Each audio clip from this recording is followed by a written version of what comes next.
Povo abençoado, graça e paz. Café com Deus começando.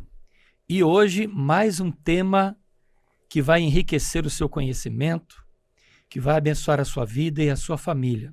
Obrigado por estar conosco, obrigado por assistir os demais episódios, por fazer parte deste canal que tem abençoado muitas vidas. Pois é, gente, e o tema de hoje é um tema bastante interessante. Cristianismo em crise, a profanação do sagrado. Será que estamos vivendo esse tempo? Vamos desenvolver esse tema para que você possa aí fazer a sua análise. Comigo, claro, no estúdio, não poderia deixar de se fazer presente pastor César Ferreira, teólogo e professor de teologia. Pastor, seja bem-vindo a mais um programa.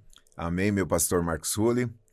Um prazer estar aqui com todos vocês que nos dão a alegria da companhia.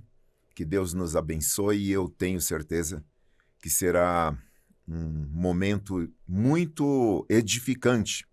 E uma coisa que a gente deve pensar, pessoal, é necessário um posicionamento urgente por parte da liderança saudável da igreja brasileira, Sim. Porque os dias são maus, o relativismo tomou conta, então é importante fazer algumas demarcações para que isso abençoe a sua vida e a igreja do Senhor. Eu estou muito feliz por esse tema e por estar aqui. Obrigado, pastor. Amém. Vamos lá, gente, vamos falar do tema. O tema é um tema muito quente, é um tema muito atual, é uma realidade que a igreja brasileira tem vivido. Pastor César, nós estamos vivendo uma crise na igreja de identidade, pelo menos eu enxergo assim. Uma crise onde a igreja perdeu a sua identidade e o seu papel de relevância no mundo. Não é um problema apenas da igreja brasileira, mas da igreja como um todo, igreja a nível mundo. Mas estamos aqui tratando especificamente da igreja brasileira. Eu creio também que a igreja tem perdido parte do seu propósito. E eu não estou falando aqui, pastor César, das igrejas sérias. Eu estou falando de um movimento que está trazendo para dentro das igrejas e abalando os alicerces de uma igreja séria. Então eu queria dar esses movimentos aqui para o nosso internauta poder acompanhar o nosso raciocínio. Eu acredito que coisas que deveriam estar à margem da fé estão sendo trazidas para o centro da fé, para o centro da igreja, para o púlpito da igreja. Eu também acredito que está havendo muita preferência doutrinária, ou seja, parece que virou um fast food. Você escolhe o que quer e digere aquilo. E aquilo que você não quer, você deixa lá. Eu acredito que nós estamos vivendo esse tempo. Também eu acredito que nós estamos vivendo uma grande influência política dentro da igreja, uma influência também cultural e comportamental que tem realmente norteado muitas igrejas. Pastor, estou exagerando na visão ou é mais ou menos por aí?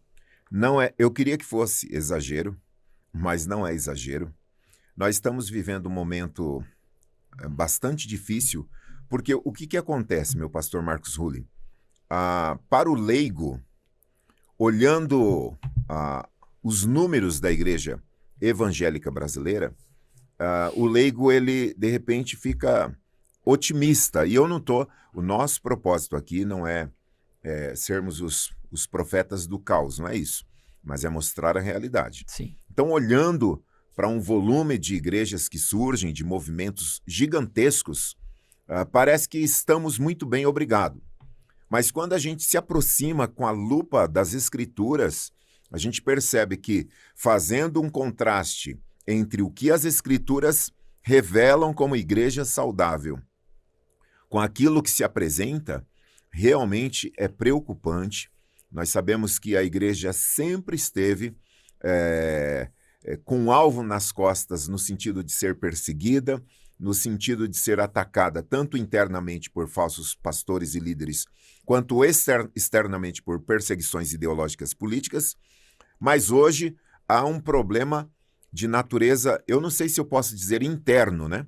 Porque a Igreja de Jesus, ela prossegue firme e forte. Sim. Mas enquanto a representatividade dos evangélicos no Brasil, nós estamos com alguns problemas, para ser, assim, otimista, problemas sensíveis. realmente eu concordo com a sua introdução, porque realmente está complicado. Sim. Pastor César, o que eu vejo? Eu vejo o seguinte: a igreja evangélica brasileira cresceu bastante. Numericamente, ela está muito mais exponencial. Ela tem alcançado grandes objetivos, ou seja, o evangelho é mais notório agora do que 30 anos atrás. É muito mais notório, muito mais aceito. Porém, o que eu percebo, e não sei se você tem essa percepção, é que aumentou o número de igrejas, mas essas igrejas, elas não têm uma base espiritual e teológica profunda. É o que você falou. Quando você coloca uma lupa, que é uma lente de aumento, ou você aplica as escrituras, essas igrejas, elas deixam a desejar. E aqui eu quero usar uma frase interessante do pastor Charles Swindoll, que você conhece, já deve ter lido materiais dele. É um pastor norte-americano, já está bem velho, né? Mas ele escreveu em seu livro Uma Igreja Desviada, que acho que ele escreveu em 2009. Ele já fazia alertas nos Estados Unidos e até no mundo com respeito a essa mudança que a igreja evangélica estaria enfrentando e que seria uma mudança perigosa, não seria para melhor, mas sim para pior. E ele fala no seu livro que é preciso que nós, pastores, e os pastores das igrejas sérias, eles tenham um espírito de resistência diante daquilo que ele chamou, pastor César, de igreja grill. O que é uma igreja grill? É como um restaurante grill, que você escolhe o que você quer comer. Tem muitos pratos, muitos sabores, e você escolhe o que você quer comer. Quando nós olhamos para a Bíblia e notamos que a Bíblia é completa e nós precisamos pregá-la na sua totalidade, tudo o que ela é. Então ele fala que seria um tempo em que surgiriam igrejas que produziriam um comichão dos ouvidos dos seus seguidores, e esse comichão faria uma igreja que seria uma igreja grill, uma igreja que selecionaria partes das escrituras para serem aceitas e outras partes não seriam aceitas. O senhor tem visto isso? Olha, é frequente e triste ao mesmo tempo. Triste, muito triste. O que acontece? O que a gente tem que separar aqui para ficar bem claro para nós todos? A gente não está dizendo que a modernização da igreja seja ruim em si, porque não é. Quando Davi fez o carro novo de boi para carregar a arca, Deus aplicou uma disciplina pesada. Por quê? Porque a Arca da Aliança tinha, biblicamente... Tinha regras próprias. Exatamente, para se conduzir aquele elemento tão importantíssimo. Então, Davi foi repreendido, o povo foi repreendido. Agora, quando nós vamos para o Novo Testamento, e o Espírito Santo está se movendo em Samaria com o evangelista Filipe, aí chegam os apóstolos, Pedro Sim. e João, para dar o suporte... Simão, o mágico, que era aparentemente convertido, batizado, estava ali acompanhando o trabalho in loco do Filipe, ele vê a manifestação do Espírito Santo e diz para Pedro: se eu der tanto em dinheiro, você me concede esse poder? Ou seja, existem Sim. trabalhos, hoje em dia, que o dinheiro está sendo injetado para substituir o modus operandi do Espírito Santo. Então, assim, duas coisas.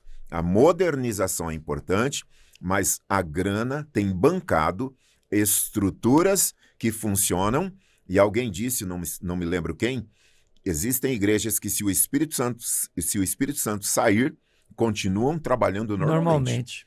Então, nós estamos vivendo dias maus, mas infelizmente parte dos pequeninos não tem discernimento.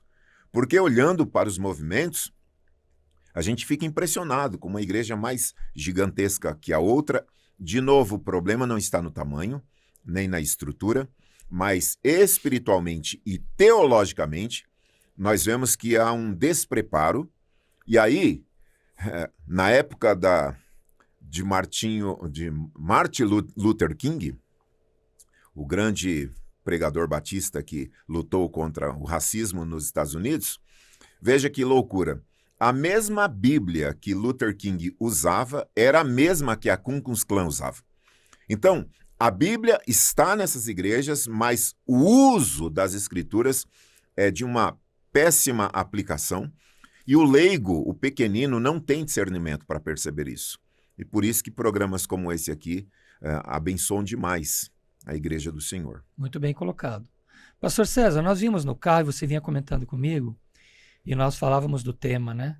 Sem ter ensaiado nada, foi uma conversa bacana que a gente teve no carro, e nós falávamos como que uma igreja séria, um pastor sério, que está fazendo um trabalho de Deus, com a direção de Deus, pregando a Bíblia na sua totalidade, ensinando a verdade das Escrituras, porque a verdade das Escrituras, ela choca, ela leva o homem a uma mudança de vida, uma mudança de status. Como que um pastor desse, que está numa igreja, digamos, considerada média ou pequena, nos dias de hoje, comparada a mega ou super igrejas que a gente tem visto nascer, vai competir? Você fez uma comparação interessante de um agricultor. Eu queria que você falasse isso aqui para os nossos internautas entenderem, porque é uma analogia perfeita que relata ou ilustra exatamente a reação que as pessoas têm diante de situações como essa. Exatamente. Essa ilustração eu ouvi há muitos anos, eu acho importante e é atual. Já há muitos anos, né? Não é coisa recente. Não, isso tem mais de 20 anos. Mas eu acho atualíssima. A história é que, imagina que você é um pastor de uma igreja e ali você tem um trabalho cuidadoso com o rebanho do Senhor. Então, se compara esse pastor, esse trabalho, como uma quitanda. Tem outro nome para quitanda, qual que é mesmo? Hortifruti.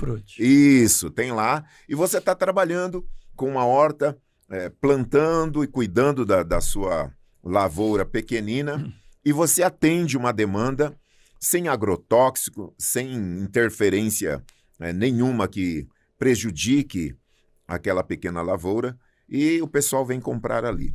Isso é uma igreja saudável, que tem todo um cuidado com as escrituras, com gerida por um pastor sério. Um pastor sério, o uso equilibrado dos dons espirituais. Sim.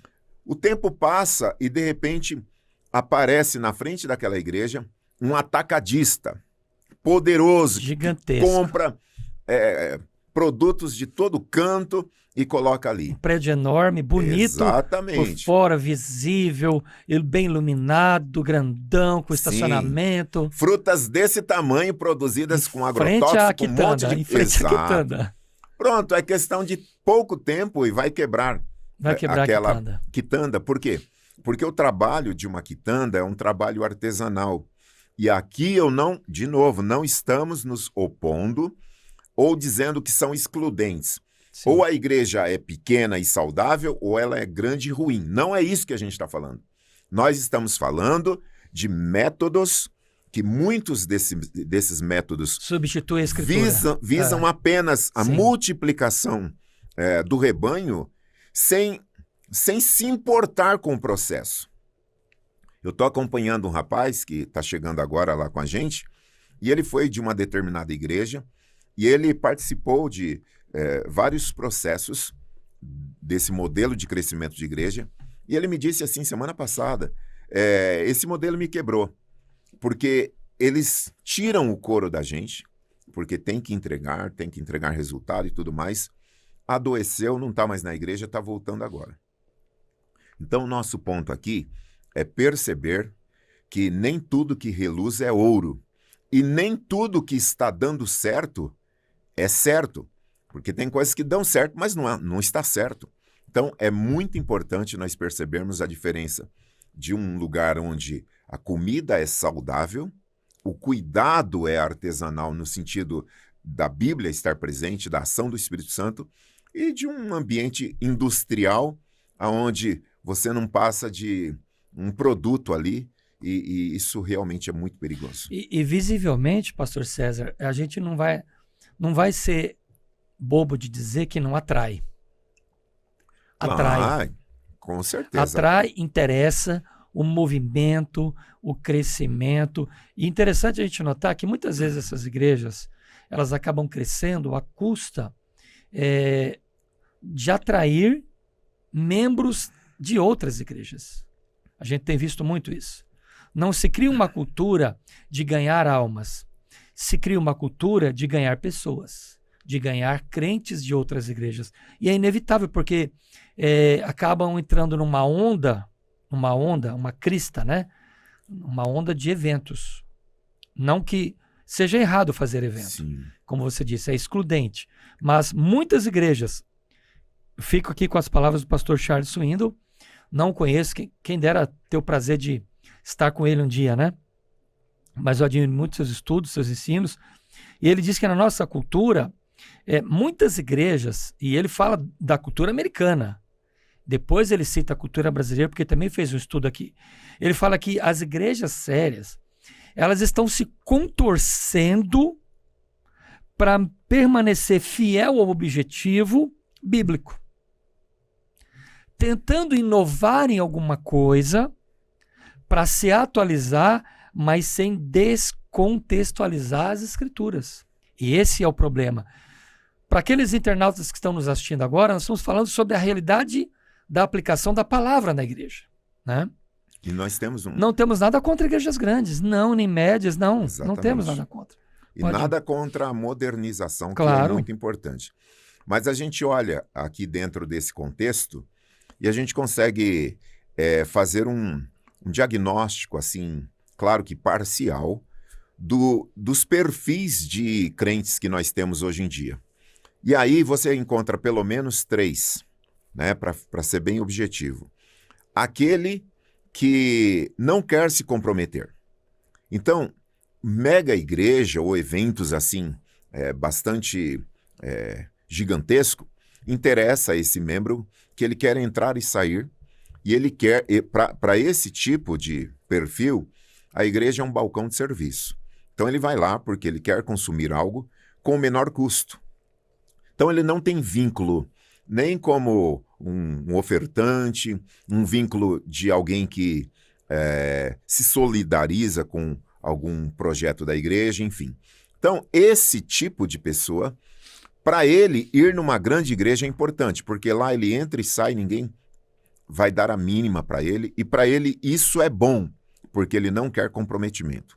Temos um segundo perfil, que é aquele que, esse aqui parece interessante, mas eu falo para você que se de repente você está vivendo isso ou conhece alguém que você perceba, esse aqui é o engajado.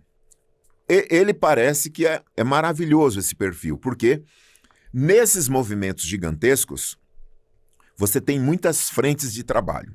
Então, ir para essas igrejas é interessante para esse segundo perfil, porque lá ele vai para esse departamento, aquele outro, ele vai estar sempre envolvido. Mas nem sempre um engajamento 100% reflete a vida espiritual desse indivíduo. Exatamente. Às vezes, o ativismo esconde um crente ali quebrado. É perigoso. Ativismo religioso é perigoso. O melhor lugar para se esconder de Deus é no meio das coisas de Deus. Sim. E nós temos um terceiro perfil, que é aquele crente que congrega lá, seja numa igreja pequena ou grande, que ele está focado em Deus, sim, e ele quer se envolver com as coisas de Deus. Se tiver trabalho para fazer, ele vai se envolver. Diferente desses outros dois, que não vai ficar procurando igreja ou para não ser visto, ou para se engajar porque ele é do ativismo maluco, achando que o ativismo por si só é fazer a obra de Deus e agradar a Deus, quando na verdade nem sempre. Então é muito sério o que está sendo dito aqui, a nível de tanto analisarmos o todo, quanto olharmos para a nossa própria vida e as nossas motivações. Perfeito. Swindoll também fala, pastor César, que esse anseio da igreja, esse desespero pelo crescimento, porque nós, pastores, você é pastor de uma igreja, eu sou pastor de outra igreja, quer dizer, somos pastores da mesma igreja, né? E a De Promessas, né? Você lá na Zona Sul e eu aqui em Osasco. Mas assim, O Swindoll, ele fala que esse anseio da igreja pelo crescimento é inerente a todos nós. Nós queremos que a nossa igreja cresça. Não é nem natural, é sobrenatural esse desejo. Numericamente e espiritualmente. Porque o crescimento, ele é completo. Ele é numérico, ele é espiritual. As pessoas amadurecem, elas melhoram a sua vida espiritual, elas se santificam, elas buscam a Deus. Então ele fala que esse anseio é bom, mas esse anseio desesperado pelo crescimento é perigoso porque ele pode superar e estar acima, melhor essa frase, né? Estar acima do real compromisso com a Escritura. E aí eu volto lá na Igreja Grill. Exatamente. Eu não quero arroz, eu não quero feijão, eu quero só o macarrão, eu quero só a carne, eu quero só o frango. Eu não vou nem comer salada, mas a salada é importante? É. O arroz é importante? É. O feijão é. Então, assim, a pessoa escolhe. E às vezes, escolhendo o que quer comer, escolhendo errado, ficamos subnutridos espiritualmente. É isso que ele está chamando a atenção. E eu vi, pastor César, uma frase interessante de um grande líder aqui de São Paulo. Não vou citar o nome dele, é uma igreja bem grande, por sinal, lá de São Paulo. Ele dizia o seguinte, há um portal chamado Portal Guia-me, né, um portal da internet, portal cristão. Ele dizia que o crescimento, as palavras dele mais ou menos foram assim, que o crescimento muito rápido da igreja brasileira poderia causar o nascimento de igrejas rasas na palavra. Eu achei interessante a frase dele. E o legal, sabe o que é, pastor César? Que ele não é um pastor da nossa idade. Uhum. Nós passamos dos 50 anos, Sim. né? Ele é mais jovem. E ele percebeu isso como um pastor jovem. Então não é uma preocupação pertinente a pastores mais velhos, né? Aos guardiões, aos anciãos da palavra, mas é uma percepção de um pastor jovem de uma igreja grande. Sensato. Que se preocupa, muito sensato. E ele diz que há um perigo nisso para o verdadeiro propósito descrito na palavra de Deus. Então nós estamos aí, pastor César, tateando numa área muito sensível, porque nós podemos crescer, nós devemos crescer. A Bíblia diz que o Senhor estaria atraindo as almas até Ele. A missão da igreja é levar o evangelho, é pregar a verdade, é ser o pêndulo, é ser o equilíbrio, é ser o norte para a vida do ser humano na terra, enquanto a igreja está aqui. Mas eu pego aqui as palavras de outros teólogos, né, que diz o seguinte, que a igreja bíblica, ou genuinamente bíblica, deve operar num conjunto saudável, atencioso, desenvolvido e maduro espiritualmente. Então, o seu objetivo real deve ser evangelístico nos moldes das reuniões que Paulo fazia, por exemplo, pregando no Areópago, onde pregou, que não era uma igreja. Era um centro de eventos. Sim. Que os filósofos estavam ali falando, e ele falou ali, né? 2 Timóteo capítulo 2, versículo 10, ele vai dizer que a igreja deve resistir abnegadamente, suportando todas as dificuldades. E olha o que Paulo diz. Por isso tudo suporto por causa dos eleitos, para que também eles alcancem a salvação que está em Cristo Jesus com glória eterna. Pastor César, eu vejo que o inimigo está lutando. Então o inimigo, ele é assim. Ele não consegue destruir a igreja de fora para dentro. Então, como ele não consegue, porque Jesus diz que eu edificarei a minha igreja, não foi isso que ele disse? Sim. E as portas do inferno não prevalecerão contra ela. O que o diabo faz? Ele usa pessoas dentro da igreja. E aí ele vai trabalhar nas doutrinas da igreja. E vai sorrateiramente embutir as teologias liberais, por exemplo, que são abundantes hoje. São abundantes. Você há de concordar comigo e vamos falar sobre isso aqui. Que as teologias liberais, elas estão aí e elas estão se apresentando com muitas faces, ou facetas, ou, né, formas e meios sutis, Inteligentes, muitas delas. muito inteligentes, muito atualizadas, modernizadas, querendo inserir a igreja dentro da cultura, né? Contextualizar a igreja nessa visão de uma igreja mais acessível, de uma igreja mais apetecível, contemporânea ou inclusiva, como você queira usar, né? Então, vamos comentar um pouquinho sobre essa questão dessas influências das teologias liberais. Nós temos um podcast, aliás, 1 ou 2, aí no nosso canal, falando desses temas, dessas influências das teologias liberais. Acho que foi o último que a gente gravou sobre, o último no assunto foi a influência das teologias liberais na igreja, né? Mas a gente não vai chover no molhado aqui, como diz o pastor João Alexandre. Vamos falar aqui de novidades com relação a essa questão. Mas pode falar, pastor César. Antes, eu queria pensar assim, sobre a questão de a visão, a maneira como alguns líderes enxergam a igreja. É possível o indivíduo pastorear um rebanho e com uma percepção, um discernimento de gestão de processos e liderança de pessoas, né? A gente está falando o que aqui? Se a pessoa é um pastor, ele tem responsabilidade para com Deus e para com o povo, então a igreja é um organismo vivo, e se é um organismo vivo, precisa crescer naturalmente, porque está intrínseco o crescimento em qualquer organismo vivo, e esse pastor tem uma mente saudável e deseja o crescimento da igreja. Beleza. Se ele tiver habilidades naturais ou adquiridas, ele vai aplicar essas habilidades, o dom, os talentos naturais, para melhorar o desenvolvimento dessa igreja. Até aqui, está tudo bem. Paulo disse, eu fiz-me disso para aquilo outro, para alcançar as almas. Então, não é pecado algum o pastor, o líder, olhar para a sua igreja local e dizer assim, não, nós podemos mudar aqui e ali, porque nós teremos um trabalho mais efetivo.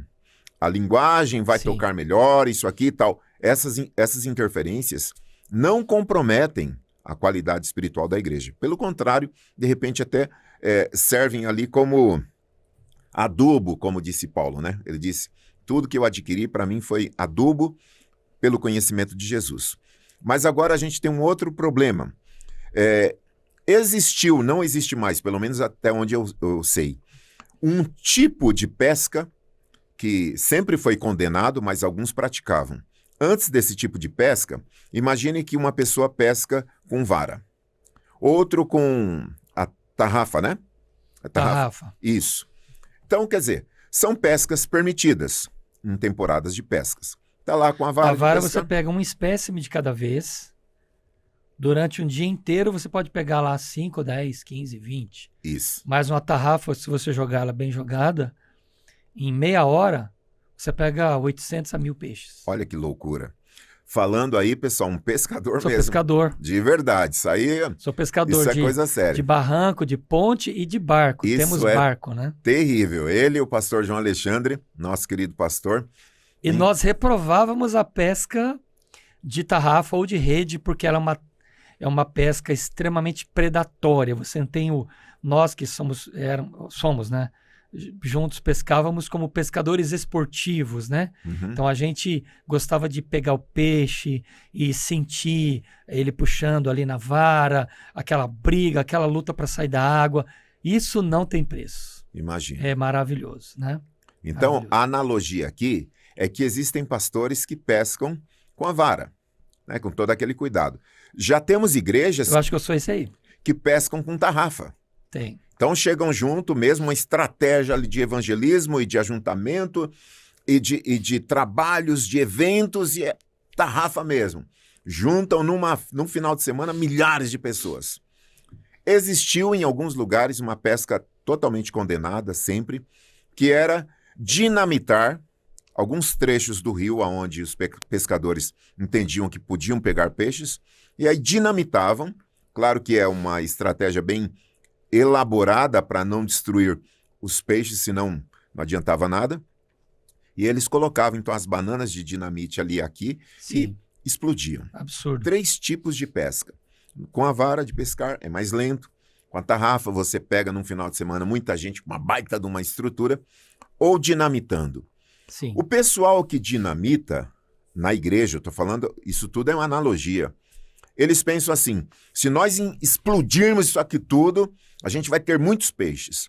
Qual que é o problema desse modelo de igreja?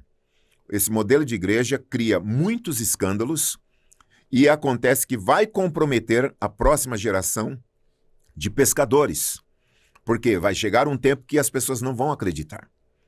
Por quê? Porque pastores e líderes, no afã do crescimento pelo crescimento, explodiram as suas áreas de atuação, comprometeram ali o ecossistema evangélico, e aí gera escândalos e problemas de toda a natureza.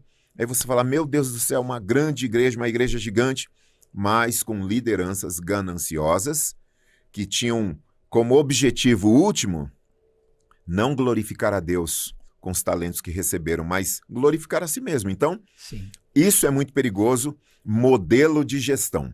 Você está aí olhando para as igrejas vizinhas e pensando, meu Deus, eu estou aqui com uma quitanda, isso aqui não vai sair disso, eu vou nas igrejas para saber como é que eu aplico um modelo de crescimento aqui, pensando só humanamente, como se fosse um mercado. E esse sentimento ronda os pastores sérios, porque sempre. Fala assim, eu estou fazendo um trabalho sério, mas não estou vendo o resultado esperado que outro que começou ontem já está obtendo. Sim, o sentimento, não foi o sentimento em si que tocou o coração do profeta Jeremias no capítulo, acho que é 25 de Jeremias. Ele diz lá, 23 anos pregando e ninguém ouve. Imagina, você está num trabalho 23 anos e não ter resultado. E quem era o profeta? Jeremias. Né? Jeremias, só Jeremias. Isso. Tem um livro muito legal que eu li recentemente, e o pastor conta um relato dos dias de Charles Spurgeon. Tinha um pastor, Miller, alguma coisa, ele sofreu 2 vezes. Primeiro porque ele foi da mesma geração de Spurgeon, ou seja, ele era pastor... George Miller. Isso. George Miller. E pastor e pregador na época do maior pregador de todos os tempos, né, o príncipe dos pregadores, e ele sofria com aquilo. Meu Deus, eu tinha que nascer justo. A questão da comparação, né, pastor? Isso.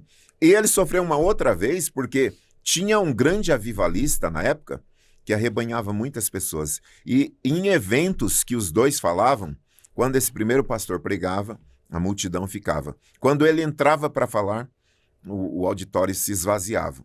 Então o coração dele ficava muito triste com isso. E ele um dia sofrendo, claro que era inveja, e ele confessou ao Senhor a inveja e disse, Senhor, eu vou começar a orar agora pela igreja do Spurgeon e desse outro pastor que eu não me recordo o nome. E Deus começou então a curar não só a alma dele, mas o rebanho, a igreja local. Então são crises que os pastores enfrentam, olhando a sua volta, e aí querem criar não métodos... vê saída, fica em desespero. Exatamente. E aí o perigo é grande. Pastor César, eu também queria aplicar o seguinte aqui. O senhor acredita que essas igrejas que não têm uma teologia ortodoxa, que nós já falamos, inclusive, em outros podcasts nossos, que está aí no canal, você pode encontrar esse episódio, que não tem uma teologia ortodoxa, ou seja, que é fixada, orientada na Bíblia, na sua totalidade, produz uma igreja rasa, uma igreja onde a teologia não é ortodoxa e onde a aplicação do texto sagrado não é ortodoxa, e faz-se uma diluição. Dilui-se para ficar mais fácil, mas sai do real propósito. Ela é grande, ela está cheia, tem muita gente. O senhor acredita que ela produz um ambiente intoxicante? Ou seja, um ambiente em que... O que a toxicidade faz? Ela, por exemplo, ela produz um cristão fraco espiritualmente e até com deformidade espiritual. Ou seja, ele vai crescer, mas vai crescer com uma deformidade. Porque o dia que ele sai daquela igreja, encontra uma igreja séria, ele vai falar, puxa, mas eu fiquei tantos anos lá e eu estava vendo tudo errado por não conhecer. Só acredita que pode existir esse tipo de pessoa, que é uma pessoa que já vivenciou, foi ferida, se decepcionou, e ela agora está numa situação difícil. Só acredito que pode ser produzido um crente deformado, que não vai ter um crescimento adequado com tudo que é necessário para o desenvolvimento da sua fé? Com certeza, porque são crentes raquíticos. Eu vou dar um exemplo aqui, ó. Tem uma série chamada The Chosen. The Chosen.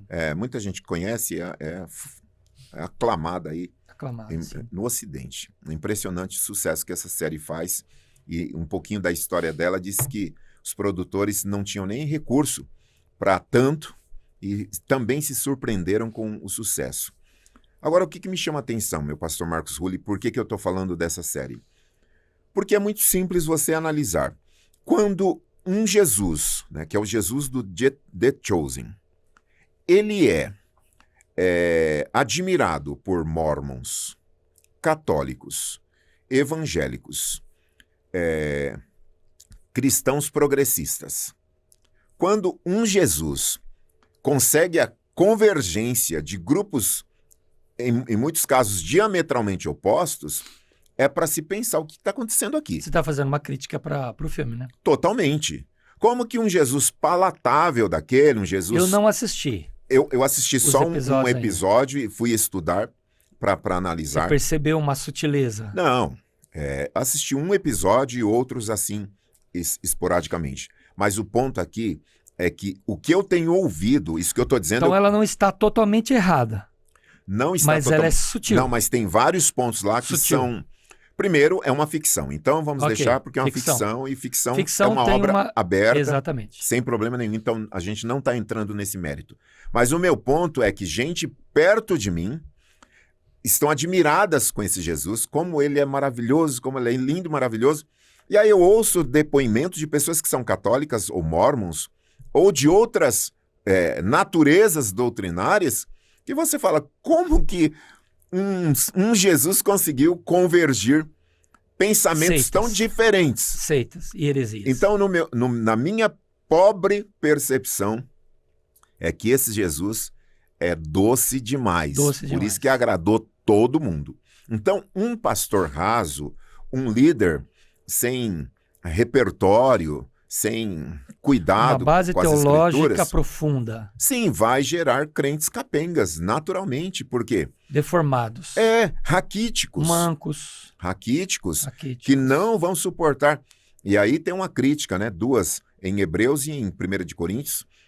Paulo critica a igreja de Corinto, dizendo assim, eu já queria tratar vocês como maduros, mas vocês são rasos. E o escritor aos Hebreus vai dizer, pelo tempo vocês já deviam ser mestres. Então, imagina que o escritor aos Hebreus, não sabemos quem, mas com certeza um homem muito habilitado nas escrituras, para escrever o que escreveu, e do outro lado o apóstolo Paulo, e mesmo assim, crentes raquíticos. Imagine uma liderança fraca. Consequentemente, são crentes tão fracos gerados com baixos níveis do que é essencial para crescerem espiritualmente. Com então certeza. Eles vão ser fracos. Fracos, serão raquíticos, terão problemas de resistência. Não terão resistência Não espiritual. terão resistência, não terão discernimento. Não sobrevivem uma espada. Não tem a menor chance. O escritor aos Hebreus... São os famosos crentes mimizentos, pastor César? Mimizentos. Por isso que eu estou te falando. Crentes que gostam de frequentar igrejas grandes para não serem percebidos, é aquela velha máxima, me exclua fora dessa. Então não querem compromisso. Sim. Por isso que muitas pessoas procuram mega igreja, e a crítica não é na mega igreja, é nesse tipo de crente. A crítica é a igreja ruim. A igreja não é a mega igreja, mas a igreja ruim. Ao pastor que tem uma teologia ruim. Tem uma expressão... Que é ruim de Bíblia. Isso, tem uma expressão da década de 80... que a gente aqui já é da década de 80, somos. Lá para trás até. Logo ali. que dizia assim, é uma expressão que não é minha, é de uma figura importante da igreja brasileira, que não vou citar o nome dele, mas ele dizia santas bibocas e obras faraônicas. Ele fazia essa distinção de igrejas de periferia Santas bibocas e obras faraônicas. obras faraônicas. Isso. Então nós estamos falando aqui que esse problema acontece tanto em santas bibocas quanto em obras faraônicas. E ao mesmo tempo, crentes que não querem crescer e não querem comprometimento com Jesus, procuram ambientes onde eles estejam fora do radar da liderança da igreja, para não serem cobrados. Claro. Sim. Fantástico, pastor César, fantástico. Pastor César, eu percebo que a perseguição à igreja, ela mudou.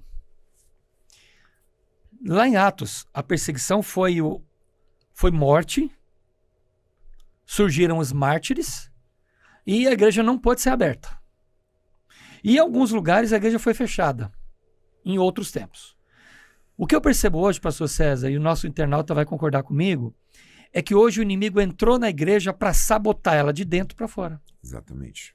Então ele não chega para fechar a porta da igreja. A igreja está aberta, funcionando, com as suas mega atividades, com todos os seus trabalhos, os seus meios, os seus cursos, os seus treinamentos. Não estou falando mal disso, tá? Sim. Mas dizendo que ela tem muita atividade, é hiperativa, mas ele sabota. Ele envenena o propósito. Ele confunde a cabeça do líder. Paulo diz o quê? Surgirão, como é que ele diz? Ele diz, surgirão falsos cristos, surgirão falsos profetas, enganarão a muitos. Né? Então ele envenena líderes e ele mancha reputações de líderes. Desvia o foco da verdade e relativiza o texto sagrado. Relativiza o texto sagrado. Então, a Bíblia, ela diz para nós o quê? Para a gente suportar, como anciãos, trazendo a verdade. Trazendo a verdade. E hoje nós estamos vivendo esse tempo, pastor César, que o inimigo está entrando na igreja, está se sabotando, só que ele sabota como amigo. Ele não chega dizendo como inimigo. Sim. Mas ele sabota como amigo. Paulo diz, eu estou em perigo de ser morto. Ele fala de vários perigos que ele suporta. Mas uma frase que me chama a atenção no texto é em perigo entre os falsos irmãos.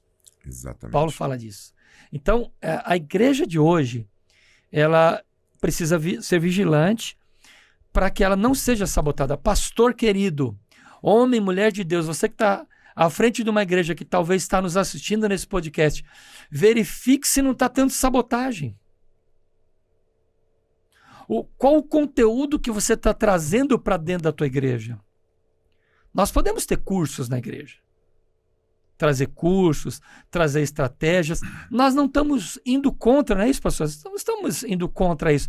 Mas o que é que a gente está trazendo? É sadio? Essa ideia que você viu, esse aprendizado que você, de repente, frequentou um curso mesmo. Hoje, até no Instagram, eles vendem cursos para crescimento de igreja. Eu recebi esse tipo de propaganda, né? Propagandas pagas ali no Instagram, no Facebook, e-mails, cursos para melhorar sua liderança, para você crescer sua igreja, para você multiplicar, triplicar, quadruplicar, quintuplicar a sua igreja. Vamos verificar, porque quem é o dono da igreja é o Espírito Santo. E é ele que atrai. É a palavra. Então, eu não estou dizendo que não é permitido, e o senhor também concorda comigo, não é permitido usar algum tipo de estratégia que é legal, que é boa na minha igreja, eu também uso, você usa na sua igreja. Sim. Nós temos armas, ferramentas que a gente agrega, mas aquilo que está à margem não pode ser o centro. São coisas da margem. Exatamente. O que norteia uma igreja de verdade é o que sai do púlpito. É um púlpito sadio, é um homem de Deus, uma mulher de Deus, um pastor sadio que prega a palavra de Deus, que a sua esposa também é a pastora da igreja, uma pessoa sadia que leva a verdade, não é isso, pastor César? Com certeza. Corrija-me aí, companheiro. De jeito maneira, eu só vou pontuar algumas coisas dentro disso que foi colocado aqui. Imagine esse leque, que eu acho que é mais ou menos por aqui que a gente está hoje no Brasil e no mundo. Nós temos igrejas legalistas. Uma igreja legalista é aquela que preza muito pelo protocolo, pelas vestes, pela liturgia. São igrejas rígidas no estereótipo, que cuidam demais, que policiam e que geram crentes que são verdadeiras patrulhas morais, que ficam apontando os defeitos dos outros. Então, aqui você tem uma igreja legalista. No outro extremo, você tem uma igreja liberal. O que é uma igreja liberal? Se o legalista, ele é ferro e fogo, lendo e interpretando a Bíblia de um modo literal, ipsis literis, sem o menor cuidado, porque não tem conhecimento de hermenêutica, exegese, essas coisas, portanto, do jeito que ele lê ali, ele aplica, ele não faz nenhum movimento metodológico de interpretação. Na outra ponta, você tem mestres e doutores que trazem uma igreja contemporânea, uma linguagem contemporânea, e sugerindo não, já praticando a atualização da Bíblia. Essa atualização não está sendo dito contextualizar, que é outra coisa, porque se quisesse ter dito contextualizar, teria dito, foi dito atualizar. Então você tem um legalista de um lado e um extremista liberal do outro. Você tem a teologia da prosperidade. A teologia da prosperidade, ela é uma igreja ruim pelo seu conteúdo, porque a ênfase da teologia da prosperidade só são coisas materiais e o homem no centro. E pior do que isso, na igreja que defende a teologia da prosperidade, pior do que eles pregam é o que eles deixam de pregar. Porque ali fica muita coisa saudável e séria de fora, porque a ênfase só as coisas materiais e o homem que é a menina dos olhos de Deus. E sobra o quê? E aqui sobra não é de resto, não, é de alternativa. Uma igreja sensata. De um lado você tem o extremismo do liberalismo teológico, igrejas progressistas, igrejas que defendem pautas antibíblicas, anticristãs, não sei como podem ser chamados de pastores. O social em detrimento do que é bíblico. Sim, alguém disse que... O cultural em detrimento do que é sério. Exatamente. E aí o que acontece? Aquela igreja que o social é a ênfase. Como disse o pastor que esteve conosco aqui, eu me esqueci o nome dele, deu uma senhora de uma contribuição. Ele disse que a hermenêutica dessas igrejas é pelo estômago. Então, assim, é o social. Será que foi o pastor Jamel Lopes? Ele pastor mesmo. E psicólogo. Ele mesmo. Então, veja só, você tem ataques internos da igreja, como Neemias.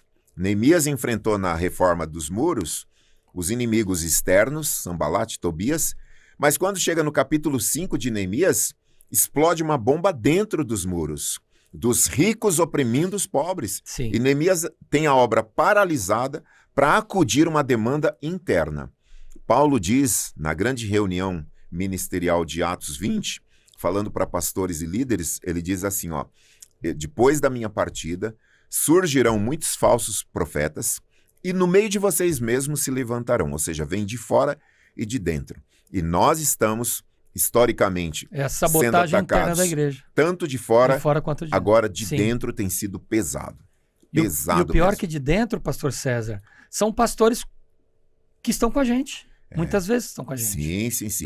Eu nem sei se dá para chamar fogo amigo, porque eu não sei se é amigo. Porque é um negócio realmente triste. Triste esse quadro que nós estamos vislumbrando aí da igreja. O pastor Roger, já que você falou em teologia liberal, eu li todinha a obra do Roger Olson, que é um pastor americano, um grande estudioso. Eu li também, muito bom. Roger Olson, contra a teologia liberal, inclusive pela CPAD. Ele diz que o cristianismo liberal, em vários meios evangélicos, ou seja, está no nosso meio, né? Ele se infiltra não somente na igreja, mas na universidade cristã. E nós falamos isso vastamente em outros podcasts, né? Mas a máxima do liberalismo teológico, aí você pensa assim, puxa vida, mas não é somente um problema de um erro doutrinário de um pastor que está com você, que precisa ser corrigido. E você sabe, você corrige, eu também corrijo. Nós não tivemos grandes problemas porque os nossos pastores são formados por uma linha Graças a teológica Deus. séria. Pode acontecer de ter alguma coisinha que você precisa corrigir Sim. ali, porque pescou alguma coisa fora. Então a Sim. gente já corrige de imediato. Mas a máxima da teologia liberal, né, pastor César, é que ela entra na universidade cristã. Na universidade de confissão cristã Sim, séria. sim, sim. Ou seja, é a universidade nossa. É de uma igreja cristã. Talvez não é da minha igreja, mas é uma universidade cristã séria, Sim. mas a teologia liberal entrou nela. Entrou. É como você fala, você fez a crítica para The Chosen, porque como é que todas as religiões convergem ali? É um Jesus muito doce, Sim. né? Que na verdade não é. Tem até o livro acho que é do John MacArthur, acho que é MacArthur, não me lembro agora, me veio de memória, não está anotado aqui. Sim. O Jesus que eu nunca conhecia, não sei se foi ele que escreveu. É Filipenses. Filipenses, o Jesus que eu nunca conheci, né? Então ele mostra um outro lado de Jesus, que Jesus era enfático. Sim. Jesus era duro com o pecado e ele promovia mudança nas pessoas.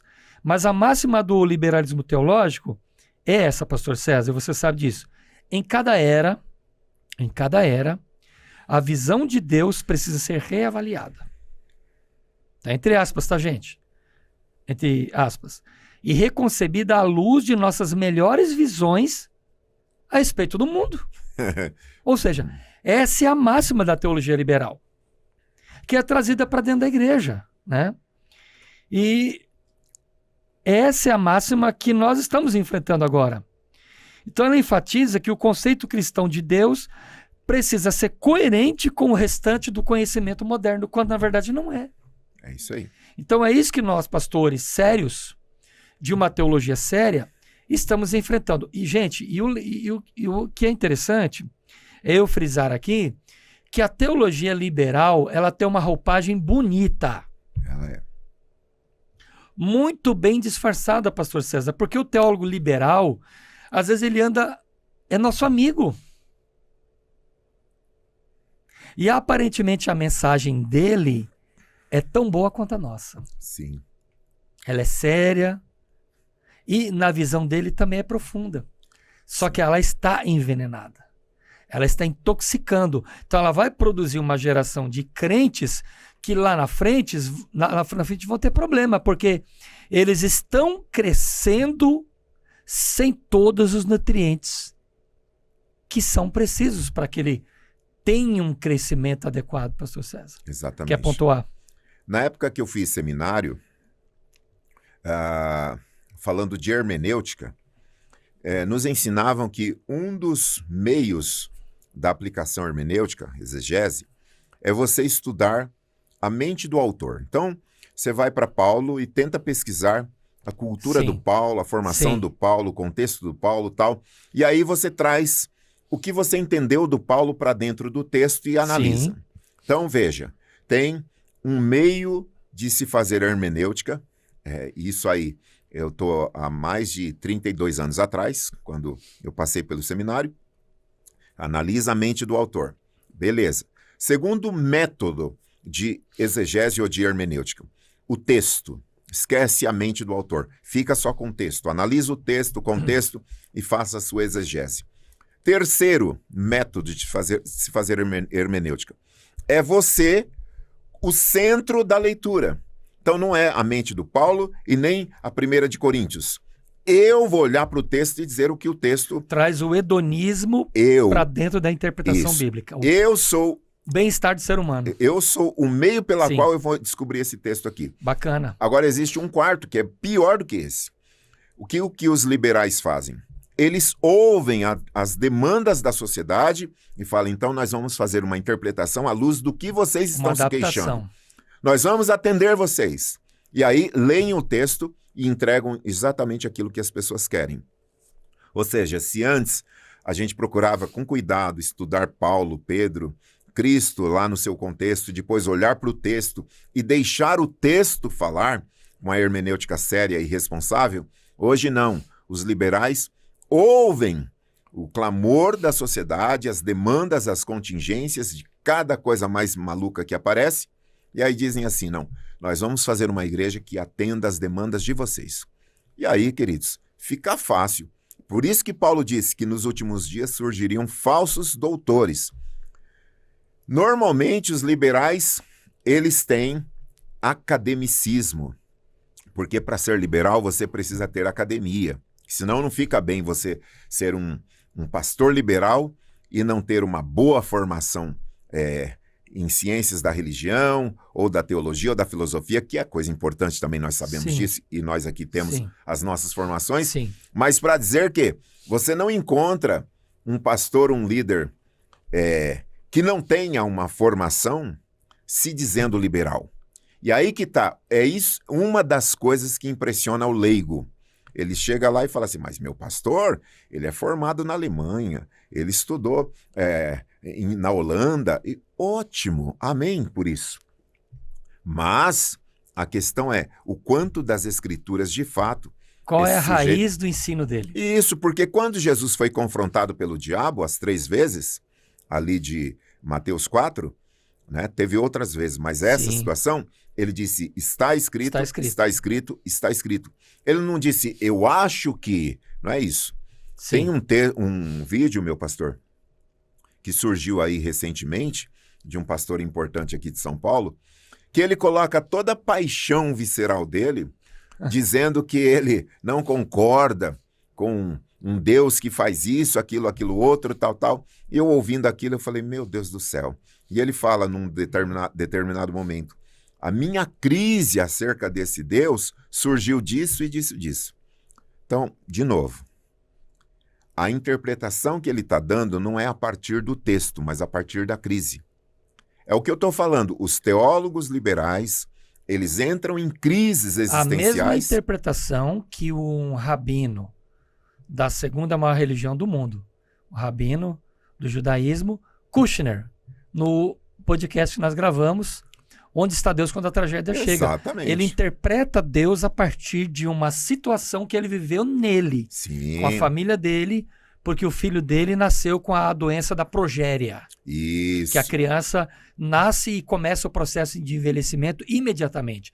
Então ele norteou o livro dele, porque coisas ruins acontecem a pessoas boas, com base na experiência. É isso que você está Na falando aqui. experiência. Exatamente. E eu acho que no livro Oração, do Filipenses, ele visita esse texto e faz duras críticas Faz. aos pontos ali que são Sim. divergentes das escrituras. Sim. Então, o ponto que a gente está trabalhando aqui é o quê?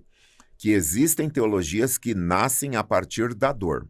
E uma outra coisa, é impossível... Da dor ou da experiência própria, que às vezes nem é dor. Isso, Da compaixão, da empatia, exatamente. do medo. Exatamente. E aí, Pastor, e outra coisa importante, deixa eu acrescentar aqui. por favor, Doutrinas de demônios. Doutrinas Nós de estamos demônios. falando de mundo espiritual. Doutrinas de demônios dadas em sonhos, em revelações, em visões. meu Deus do céu. Coisa de seita. Seita, Você seita. sabe, não vou citar nomes aqui, de seitas que foram cunhadas e são grandes, mas foram cravadas e cunhadas a partir de visões, de revelações, de visita de anjo, pastor. De anjo.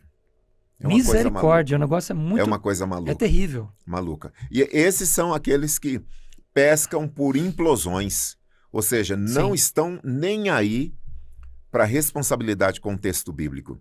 E eu entendo também, fechando a questão da hermenêutica, que não tem como nós lermos a Bíblia sem uma interferência de pressupostos.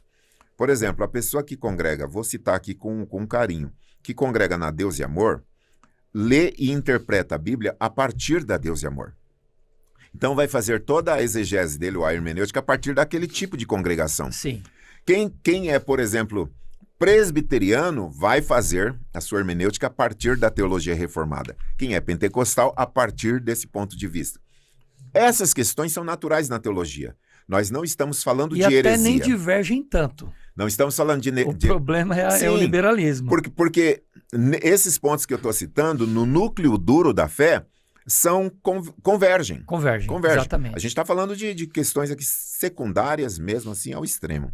Mas o liberalismo não entra nesse contexto. Eu quero puxar aqui para nossa conversa. Está muito bom, né, pastor? Está muito boa a conversa. Muito.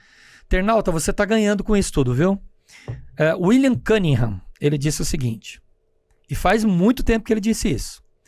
É insustentável, ilícito, palavra é ilícito, não é ilícito não, tá? É insustentável e ilícito introduzir no governo e no culto da igreja qualquer coisa que não tenha a sanção positiva das Escrituras. Uhum. Perfeita a frase dele, porque é o seguinte, o que é que se está trazendo para o seio da igreja? Fere a doutrina bíblica? Vai atrapalhar o processo de Bíblia? Porque às vezes as pessoas não fazem esse exame. Puxa, mas que legal, olha, eu consegui tantas pessoas, eu consegui fazer isso e salvamos aquilo e tal. O resultado foi, mas espera aí, vamos analisar? Porque às vezes um método novo nos assusta. Porque eu e você, o que a gente faz como pastor sério que talvez está nos assistindo? Revise, analise. Ah, mas é bonito, fulano de tal fez e dobrou, triplicou, ganhou, resolveu o problema. Mas espera aí. Vamos analisar o método. Ele é correto, ele é bíblico, ele fere as Escrituras, ele bate de frente. Se não, amém, glória a Deus. Aplica isso. Concorda, pastor César? Totalmente. Mas se não é, tem que fazer uma adaptação. Totalmente. Às vezes nós copiamos alguma coisa que é legal, que é bacana, que uma outra igreja, uma outra denominação, um aprendendo com o outro ministério, a gente está aprendendo, né? Nós não somos assim, os evangélicos não são totalmente ligados entre si, né? Cada igreja tem a sua forma de trabalhar diferente, mas é o que você falou. Na grande, o que você falou é teologia dura. Isso, no núcleo duro da fé. Núcleo duro da fé, da teologia, não diverge tanto. De jeito né? maneira. Mas o que a gente não pode é ferir o texto sagrado. Exato. Ferir a essência. Quer comentar mais, pastor? Exatamente. E eu me recordo do seu depoimento aqui sobre hanseníase, num dos episódios. Sobre a lepra. Isso, a gente está trazendo isso porque chega um momento, e o apóstolo Paulo ensina isso, que a mente do crente é necrosada. Ele fala justamente assim, ou seja, a hanseníase, ela, por uma questão que eu desconheço, não é da minha área, mas a pessoa não sente dor. O bacilo da lepra, ele entra na célula boa e amortece ela. Então, aquela pessoa passa a não sentir a dor. É uma coisa Ele trabalha terrível. no mecanismo da célula que envia a dor para o cérebro. Então, por exemplo, você machuca o dedo, fura com prego, você não machucou a tua cabeça. Que loucura. Você machucou o dedo. Mas onde você vai sentir a dor? No dedo. Mas quem recebeu o sinal da dor é o cérebro, que vai enviar o estímulo para o dedo para você encolher o dedo ou apertar o dedo, tampar o sangramento, a dor está aqui, mas o cérebro é o receptor. Então, o bacilo da lepra, ele infecta a célula que transmite a mensagem da dor. Que loucura. E esse exemplo é muito forte mesmo, porque tem pastores que já foram acometidos espiritualmente dessa enfermidade. Está contaminado. O bacilo já está Exatamente, porque assim, Paulo, ele pastoreava as igrejas à distância. A igreja de Corinto recebeu 4 cartas do apóstolo Paulo. Nós só temos 2, mas nas 2 que nós temos, você percebe nitidamente a energia do apóstolo Paulo, indignado com pecados e situações que biblicamente não se sustentavam, e ele responde com muita dureza a cada uma daquelas frentes de problemas de toda a natureza na igreja de Corinto. O que eu quero dizer com isso? Que pastores liberais não sentem mais a tristeza produzida pelo Espírito Santo, dizendo para ele assim, isso não convém, isso não está certo, isso não condiz com as Escrituras. Quando Jesus repreende alguns pastores das 7 igrejas da Ásia, ele fala para o anjo da igreja, não estou contente com isso, eu tenho contra ti que toleras aquilo. Então, está sendo tolerado praticamente tudo nas igrejas liberais, porque os pastores simplesmente não têm mais esse temor do Senhor em sentir a tristeza produzida pelo Espírito Santo em relação a todo esse estado de coisas que nós estamos vendo passar batido, pastores passando pano realmente assim, de uma maneira que você fala, meu Deus do céu. Absurdo. É triste. Eu quero usar aqui, pastor César, 3 palavras da teologia. Ortodoxia, que eu já citei aqui no programa. Exegese, correta e hermenêutica correta, né? A gente precisa disso na teologia. Uhum. Só que eu quero trazer uma outra palavra que não é da teologia, quero emprestar para usar. Porque, na minha opinião, você acho que vai concordar comigo, os pastores que não são sérios e as igrejas que não são sérias não usam ortodoxia, não usam exegese correta nem hermenêutica. Eles usam, sabe o quê? Achismo teológico. Achismo. Eu quero inventar essa palavra. É o É achismo. o que eu acho. A partir da minha visão, a partir da minha interpretação, a partir do meu sonho, da minha revelação, do anjo que me falou, da visita não sei de quem, do sei de... Então, são os achismos teológicos. Sim. E eu quero aqui já partir, pastor César, para os 10 minutos finais, porque já deu mais de 1 hora de programa. Para não cansar o nosso internauta também na questão do tempo, né? Pastor César, há que se observar, então, o conteúdo teológico da igreja. Pastor que é sério, a igreja que é séria, ela tem que ter como um pêndulo, como uma bússola. Poderia usar várias figuras de linguagem, né? Pêndulo, bússola, norte, né? A teologia dessa igreja, todas as obras, ensinos, modelos, devem ser verificados. Eu acho que deve ser verificado. E essa missão é clara, porque ela é do anjo. Ela é do anjo da igreja. As cartas às igrejas do Apocalipse, elas são faladas à igreja. Mas elas são enviadas para quem? Para o anjo. Para o anjo. Para o pastor. Para o pastor. Para o líder. É para a igreja, mas a mensagem é enviada para o anjo. O anjo tem que receber a mensagem. A bronca é para o anjo. E avaliar a mensagem. Então essa missão é clara do pastor, do seu corpo de obreiros, do presbitério da igreja. É o que a Bíblia chama de anciãos. São os que velam pela doutrina, zelam pela verdade, têm o zelo pelo correto, pelo ensino, pela aplicação de todos os métodos inerentes ao trabalho da igreja.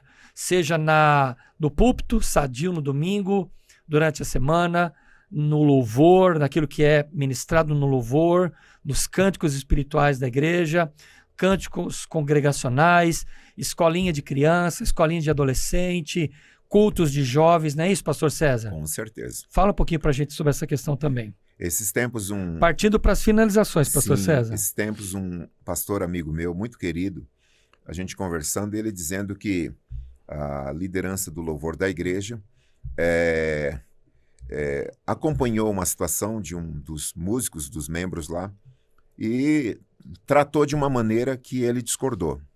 E aí ele me perguntou, você acha que eu devo estabelecer o líder do louvor para pastorear o grupo de louvor?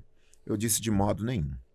Porque, a não ser que seja uma igreja, meu pastor Marcos Rulli, que existe, igrejas grandes, que tem um colégio pastoral, uma rede de pastores, ali tem um pastor para os jovens, um pastor para isso, para aquilo, aí são pastoreados. Mesmo assim, eles convergem porque são pastoreados. Tem um alinhamento. Sim. Eu falei, agora, você delegar autoridade pastoral de disciplinar, de orientar, de confrontar, para um líder de louvor, isso não convém, porque pastor é você.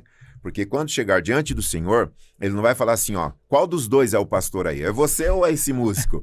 É você. Então, segura suas broncas. Você não pode delegar Deus vai perguntar, isso. peraí, quem que é, né? Exatamente. Como se eu não soubesse, né? Exatamente.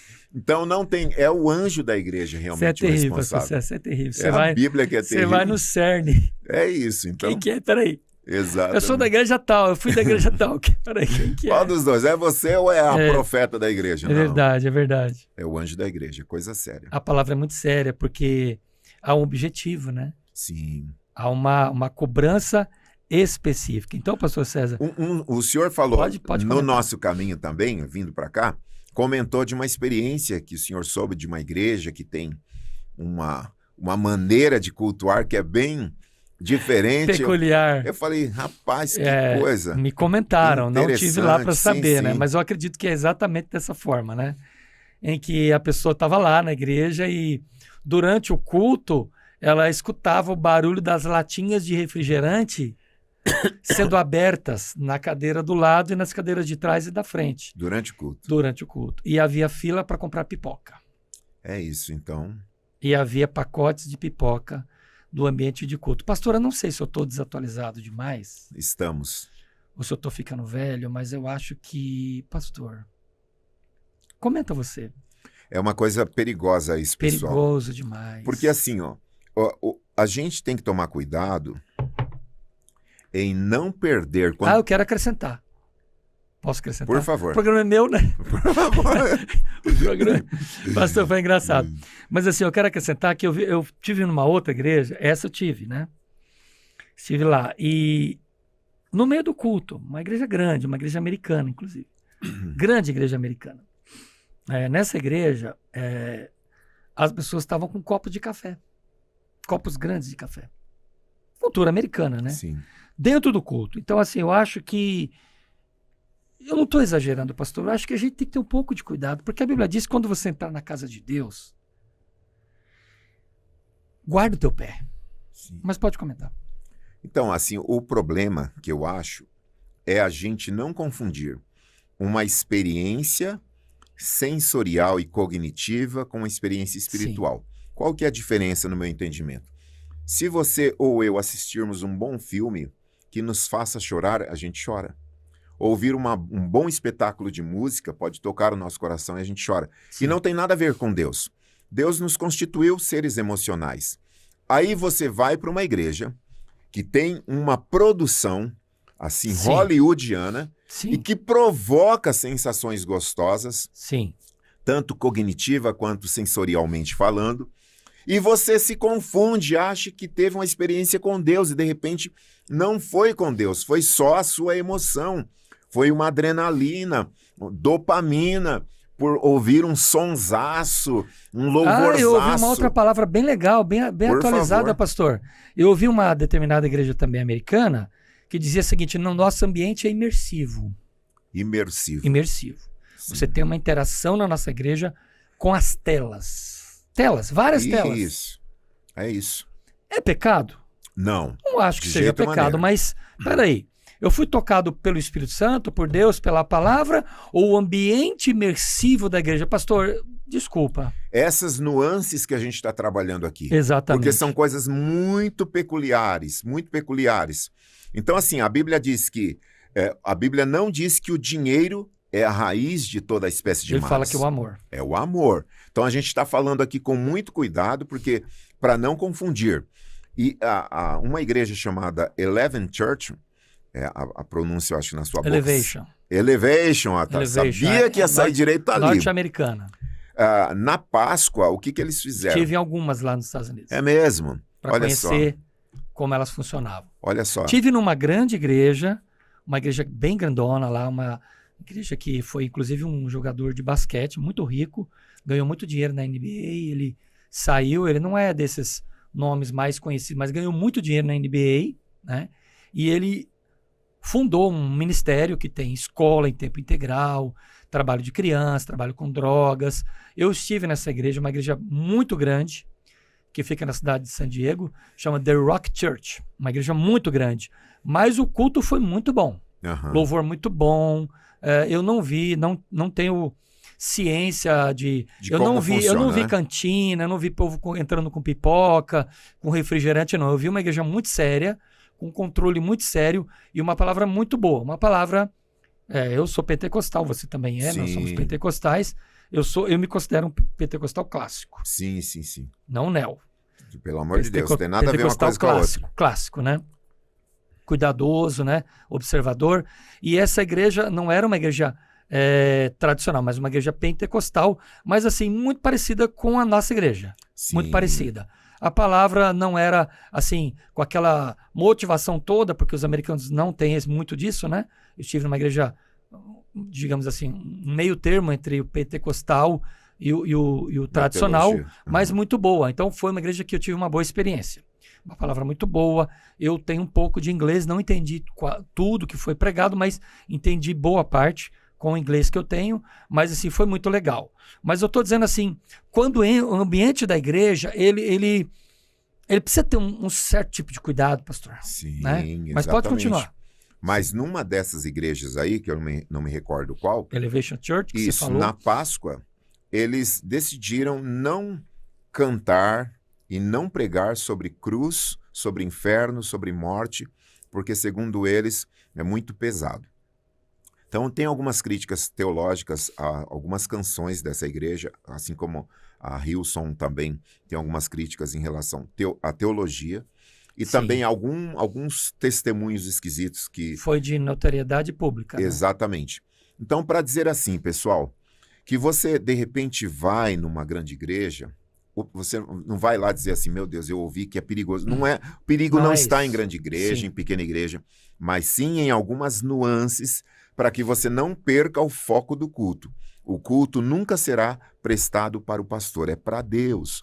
Portanto, as músicas vão glorificá-lo, a liturgia vai glorificá-lo, quer comais ou bebais, tudo para a glória de Deus. Sim. E a pregação tem que ser para a glória de Deus, mas a pregação tem que ser uma espada de dois gumes, que fere o homem na alma, como disse Santo Agostinho, né? É conhecido assim como Santo Agostinho.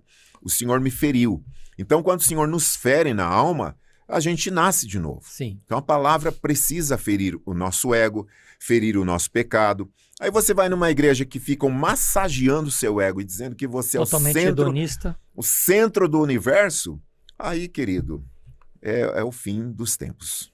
Pastor César, o senhor foi cirúrgico. Não, hoje nas suas palavras. Hoje está muito bom. Gente, chegamos ao final do programa. Glórias a Deus. Para não ficar muito extenso, isso dá mais um programa, não dá não, Pastor César? Não tenho Vamos dúvida. combinar dentro do mesmo tema, parte 2 aí, e em breve estará à sua disposição. Gente, o Café com Deus de hoje termina. Pastor, faz a sua despedida do programa de hoje. Amém. Fiquem com Deus, compartilhando, comentando, curtindo, se inscrevendo no canal também, e que Deus abençoe a todos. Deus abençoe você. O Café com Deus termina hoje nesse tema maravilhoso, um tema polêmico. Compartilhe o episódio e olha, fique com as Escrituras sempre. Deus em primeiro lugar na sua história e na sua família. Deus te abençoe. Até o próximo programa. Um abraço a todos vocês.